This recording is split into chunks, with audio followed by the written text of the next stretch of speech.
साथ मयूरी श्रीवास्तव। सबसे पहले बात करेंगे नवरात्रि को लेकर। नवरात्रि का आज तीसरा दिन है। तीसरे दिन मां चंद्रघंटा की उपासना की जाती है। एक अलग ही रौनक आज मंदिरों में देखने को मिल रही है। सुबह से ही भक्त मां के दर्शन के लिए मंदिर पहुंच रहे हैं। माता का आशीर्वाद लेने के लिए एक भारी भीड़ देखने को मिल रही है। और देखिए, नवरात्र का अपने आप में ही बहुत ज्यादा महत्व होता है और नवरात्र में 9 दिनों तक मां के 9 अलग अलग स्वरूपों की पूजा अर्चना होती है। और आज नवरात्र का तीसरा दिन है। मां चंद्रघंटा की आज उपासना की जाती है। अपने आप में ही ये दिन बहुत ज्यादा खास है। कहा जाता है कि माता से जो भी कुछ मांगा जाए वो माता रानी पूरा करती हैं। और देखिए, महिलाएं हो, पुरुष हो, बच्चे हो, बुजुर्ग हो, सभी सुबह से मंदिरों में पहुंचे हुए हैं, कतारों में लगे हुए हैं मां के दर्शन पाने के लिए। मंदिरों में माता को भी पूरे तरीके से सजाया संवारा गया है, भव्य श्रृंगार किया गया है। मंदिर परिसर में तमाम तरह की व्यवस्थाएं की गई हैं। तो श्रद्धालु मंदिरों में भी पूजा अर्चना कर रहे हैं और बड़ी संख्या में लोग अपने घरों में भी माता रानी को विराजमान किए हैं। कलश की स्थापना की गई है।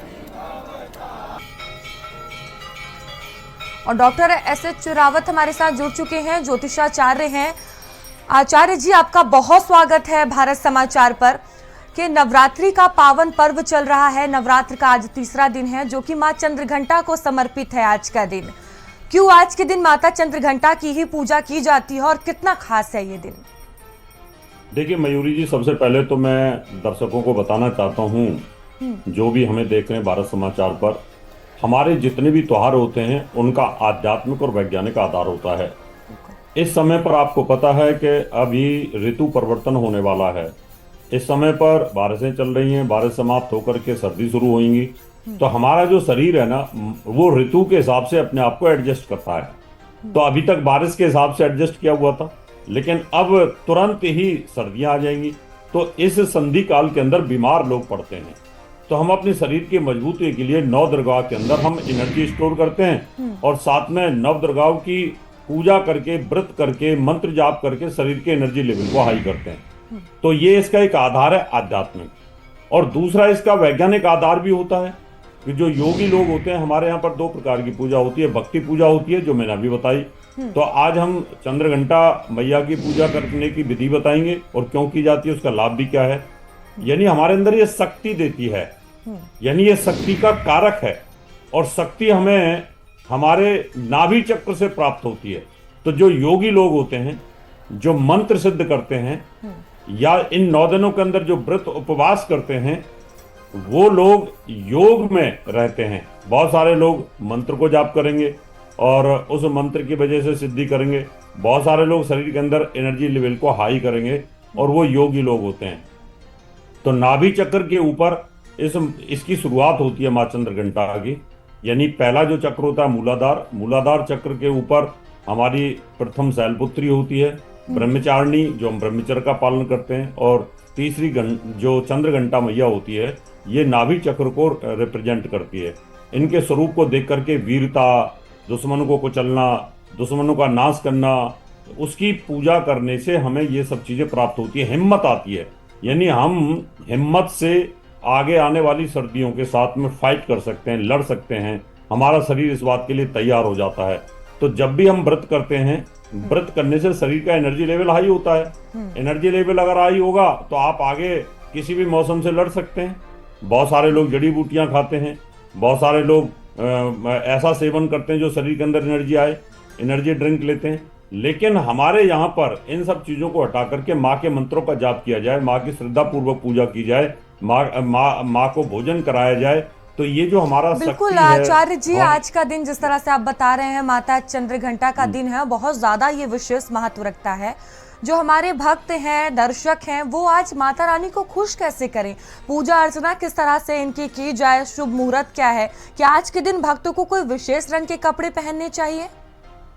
बिल्कुल, इसमें माँ को नारंगी रंग के कपड़े पसंद होते हैं। यानी जो सूर्य उदय होता है, जैसा कलर होता है, या जैसे मैंने टोपी पहनी हुई है नारंगी रंग की है, इस तरह का कलर माँ को बहुत ज्यादा पसंद है और ये हाई एनर्जेटिक कलर होता है।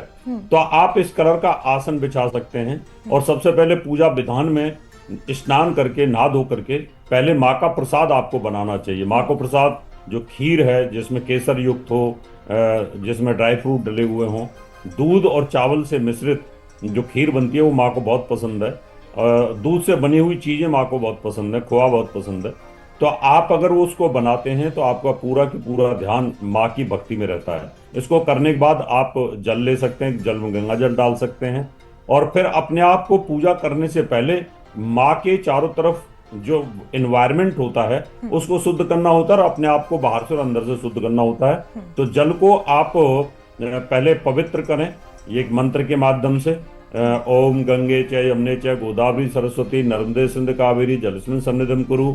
यानी इस मंत्र के माध्यम से जल को शुद्ध करने के बाद फिर आप एक पुष्प लेकर के उस जल से मंदिर के ऊपर और माँ के ऊपर और जो भी आपका आसपास का एरिया उस पर जल छिड़कें, और जल छिड़कते हुए एक मंत्र का जाप करना है, ओम अपवित्र पवित्रो वा सर्वावस्थां गतो अपि वा या स्मृत पुण्य काक्षम से वायव्य अंतरः शुचि। वायव्य यानी बाहर से और अंदर से शुचि यानी मैं शुद्धता को लेके चलता हूँ। तो आपका जो वातावरण है वहां शुद्ध हो जाता है। नेगेटिव एनर्जी, भूत प्रेत पिशाच इस मंत्र और जल के छिड़कने से कोई भी आपके आसपास रहता नहीं है।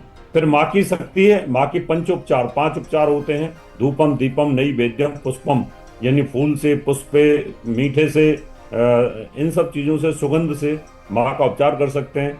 क्योंकि अभी इसमें पंचोपचार विधि का विधान होता है, 10 उपचार विधि भी होती है, 10 तरीके से माँ की पूजन करना, एक 16 उपचार भी होती है।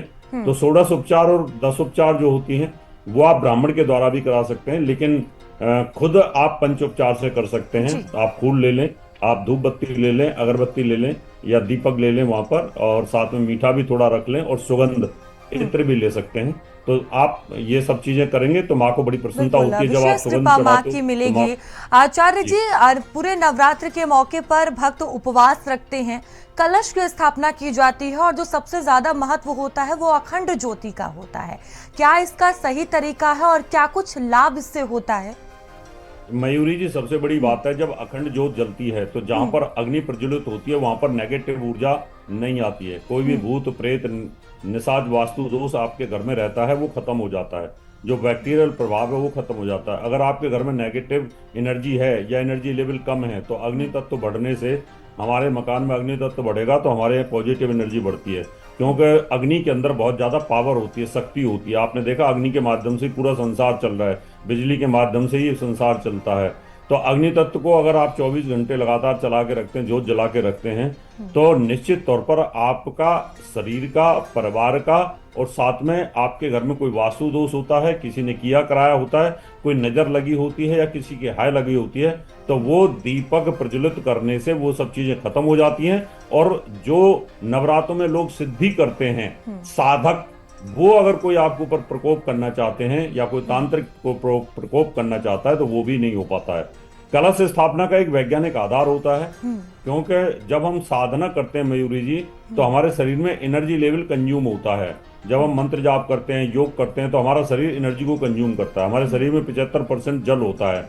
अगर आपके पास जल रहेगा तो आप की जो ऑरा होती है, वो ऑरा की जो रेज होती हैं वो जल को धीरे धीरे धीरे धीरे धीरे आपके शरीर में आपूर्ति करती रहती हैं। तो ये इसका वैज्ञानिक आधार होता है। इसलिए कोई भी पूजा होती है उसमें कलश का महत्व सबसे बड़ा होता है। कलश पूजा स्थापना करते हैं, हम वरुण देवता से प्रार्थना करते हैं, मैं यज्ञ कर रहा हूँ, मेरे शरीर में किसी प्रकार की कोई कमी होती है, जल की कमी होती है, तो आप मुझे आपूर्ति करिए जिससे मेरी पूजा में किसी प्रकार का विघ्न ना आ पाए। तो इसका वैज्ञानिक आधार है। तो 5 तत्वों की पहले किसी भी पूजा में मयूरी जी 5 तत्व जो होते हैं उनकी पूजा करनी पड़ती है। जल की सबसे पहले करनी पड़ती है, फिर उसके बाद में पृथ्वी माँ से हम परमिशन लेते हैं, हे पृथ्वी माँ आप ऊपर हम यज्ञ करें, पृथ्वी तत्व की लेनी पड़ती है। वायु तत्व से परमिशन ले लेनी पड़ती है कि कोई आंधी तूफान बवंडर ना आ जाए जिसकी वजह से हमारी पूजा में विघ्न आ जाए। और आकाश तत्व यानी जो हम आकाश के नीचे बैठ करके पूजा करते हैं उससे परमिशन लेते हैं। और अंत में अग्नि से परमिशन लेते हैं, अग्निदेव आप हमारे घर में आइए और ये बुरी आत्मा है उनका दोष निवारण करिए। तो 5 तत्वों से पहले परमिशन लेने के बाद ही पूजा शुरू की जाती है। ये इसका एक विधान होता है वैज्ञानिक आधार पर। बिल्कुल। और आचार्य जी, नवरात्र के मौके पर जो तमाम श्रद्धालु हैं, भक्त हैं, वो उपवास रखते हैं, कोई पहला आखिरी रखता है, कोई पूरे 9 दिन के उपवास रखते हैं। उपवास का क्या महत्व होता है, किस तरह के लाभ जो है वो भक्तों को मिलते हैं, और भक्त ऐसा क्या करें कि सुख शांति घर में बनी रहे? मयूरी जी, उपवास के दो कारण हैं। एक तो वैज्ञानिक आधार होता है और एक आध्यात्मिक कारण होता है। वैज्ञानिक आधार की हम बात करें तो जब हम 24 घंटे के लिए उपवास करते हैं और शरीर में कोई भी चीज़ हम अन्न या पानी नहीं देते हैं, तो शरीर अपने आप को एक तरह से रिफ्रेश करने की कोशिश करता है। उसके अंदर जो नेगेटिव फाइल्स होती हैं उनको डिलीट करने की कोशिश करता है। जैसे आप कंप्यूटर को रिफ्रेश करते हैं या डिलीट कर देते हैं कुकीज़ फाइल को, तो आपके शरीर के अंदर एक नई ऊर्जा आनी शुरू हो जाती है।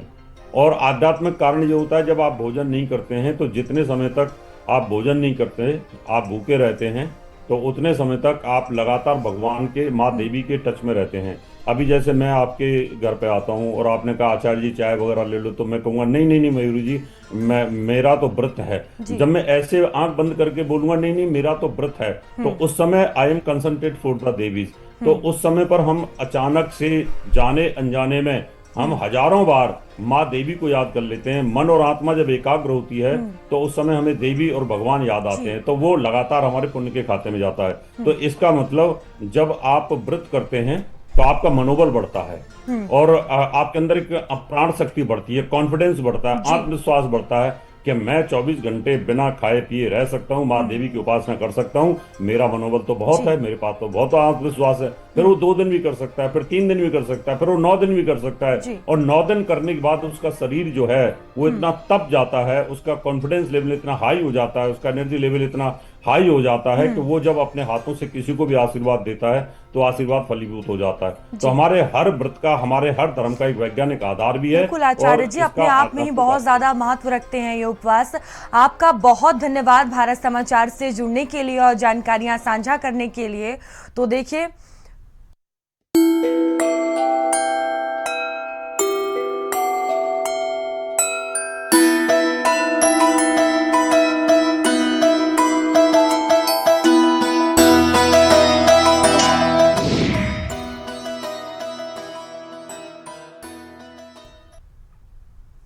चलिए अब बात करते हैं